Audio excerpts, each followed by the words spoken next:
Hello everyone, welcome back to a new video. Today's the big day, it's the new car reveal.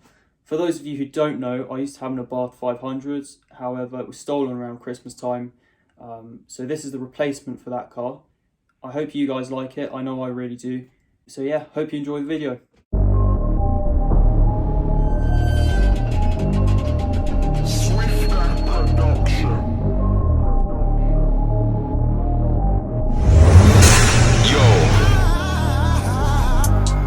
There's no way you can tell man that I can't do what I want to. I do what I want. There's pop stars that I've been with and I got a few that I'm on to. I'ma grab who I want. I ain't got time to watch man that chat when it's untrue. I'll listen to the chat. I've worked too hard and God knows the things that I've gone through. Now I got a house in the west. I'm doing it. Now I put the ice on my chest. I'm doing it. Now I got packs on the wall. I'm doing it. Now I never answer a call. I'm doing it. Now I got a house in the west. I'm doing it. Now I put the ice on my chest. I'm doing it. Now I got packs on the wall. Alright guys, here it is, the Ford Fiesta ST. This is the replacement for the Abarth. I'm just going to show you around the car, tell you a bit about it and why I chose it.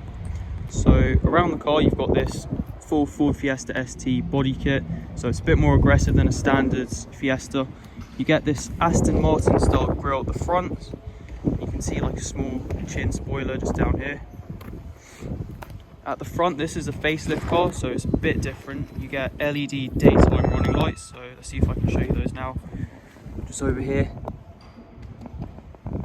So full LEDs at the front, around the sides. You've got these standard wheels, they are a bit curved up. I am planning to maybe paint them black or maybe just a standard colour, but just refurb them either way. So around the car, at the rear, you've got this roof spoiler. I'm not sure if the standard Fiestas have this as well. I think they might, especially the ST line cars. They look really similar to a normal Ford Fiesta ST like this. But yeah, slightly more aggressive at the rear compared to a standard one. You've got the twin exhaust pipes there. And at the rear you've also got these LED lights that go down here. The pre-facelift cars don't have that. So this is a 3-door model. I chose a 3-door because, I don't know, 5-doors, they kind of look a bit weird, and it's more of a family car, and I kind of wanted like a sporty look to the car. You can probably see there's a bit of a scratch down there. The car is absolutely filthy. It's been raining and it's really windy, as you can probably hear. So yeah, the car hasn't been washed for a while. I think I washed it about 2 weeks ago, but all the car washes are closed, so you know it is going to be quite dirty. But that's the good thing with white, like on camera it looks really clean, but I don't know, you can see at the bottom here a bit of mud. But on black cars it looks much worse, like you can see all the watermarks everywhere. So yeah, I might as well show you the inside of the car, the driver's seat and everything. It would help if I unlocked it. Right, so on the insides, you've got these Recaro semi-bucket seats. They really dominate the cabin. They're half leathers, so this is a ST2 car, I believe. So the ST1's a bottom spec, the ST3 is top spec, but the ST1s came with full cloth interior, whereas this has the nice leather on the sides. And yeah, you've got this nice leather steering wheel. It's fairly chunky. It feels really, you know, good quality though. Let's take a step inside.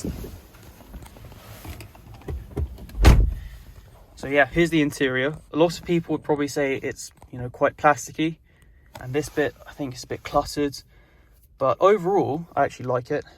You've got a 6-speed manual gearbox, 1.6 litre turbocharged engine. I'll start that now. So yeah, it is really quiet compared to the Abarth. You know, it still does sound pretty good. You know, the interior from inside it sounds good. From the outside it's not like an aggressive sound.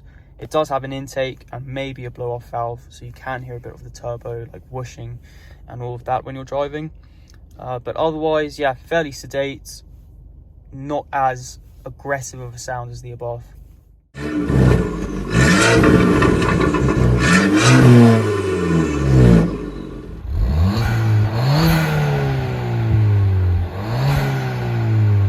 So from the Abarth, why did I choose a Ford Fiesta ST? Well, it's basically just because I've heard so many good things about this car. I don't think I've ever heard one person say, you know, it's a really bad driving car or they wish they'd never bought it. All the reviews are saying like it's the greatest driving hot hatch of all time, or it's just a really good overall package. So I thought, you know, why not try it? Whereas with the Abarth, a lot of people said it didn't drive that great, but I thought it drove amazingly. That's just my opinion, and it's a car you have to really get used to. Whereas this, it just seems to be universally loved by everyone. I would say the downside is it's a really common car, and maybe it is a bit chavvy. I think it does have that reputation of being a chavvy car. So, you know, it's a bit different to the Abarth in that way, but it is popular for a reason. I could have gone for a 207 GTI or 208 GTI, a Corsa VXR, a Polo GTI, but the Polo GTIs are really expensive. But I felt like, you know, why not go for this? It must be popular for a reason. You don't see many 208 GTIs or 207 GTIs, I forget which one's which, around, because they're just not that common. I'm sure they are really good driving cars, and it is a car I, you know, would like to experience at some stage. But I think the Ford Fiesta ST just covers everything. You know, I have driven it around a bit. Initially I thought maybe it's a touch too comfortable, it's a bit too quiet inside, but after driving it for some time, I understand that it will appeal to loads more people compared to the Abarth. You know, the Abarth, when it as a new car, I don't think I could ever recommend someone to go and buy an Abarth from factory. Like, you have to be smoking some serious if like you think I'm going to spend £25,000 on a Fiat 500 Abarth. You know, secondhand, it's a totally different story. I would say go ahead, like right now, if you want a small hot hatch and you don't have a family or kids or anything like that, go and buy an Abarth straight away. I know there are loads of people on the Abarth Facebook group that have kids and still manage to use the car, but comparing these two cars, I've realised like this is so much more car for a family or for someone who's used to more comfortable cars. I would say they'll prefer this a lot more. Whereas with the Abarth, I think I prefer it because I don't mind uncomfortable cars. I didn't really care that it's a really small car. You know, I'll get my friends in the back. I don't care if they have to like fold their knees behind their heads. I didn't care. But if you do have a family, I can understand, you know, you don't want to have them in such a small car. Whereas this feels much bigger inside. I would say the seats, you know, they're amazing, but the Abarth seats were great as well, but this is definitely a more comfortable car. I think it's a bit quicker as well. 0 to 60 is 6.9 seconds.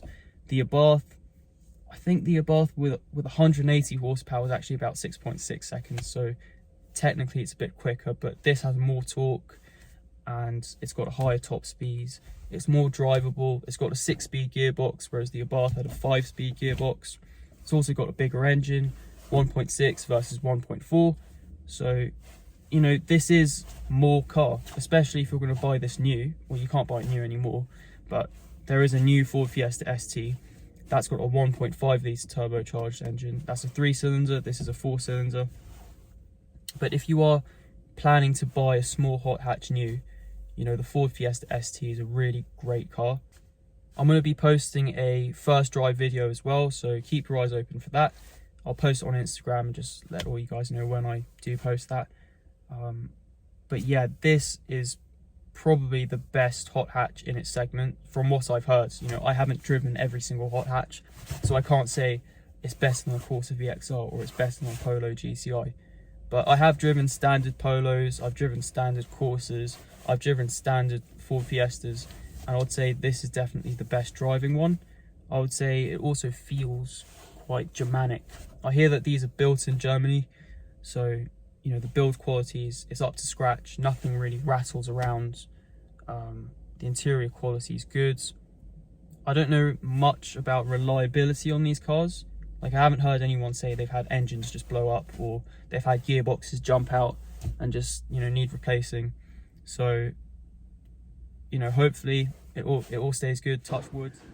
Right guys, I'm going to end the video there. Thank you very much for watching. The first drive video will be out in a few days, so keep your eyes peeled for that. Please make sure you like, share and subscribe if you haven't already. And yeah, see you in the next one.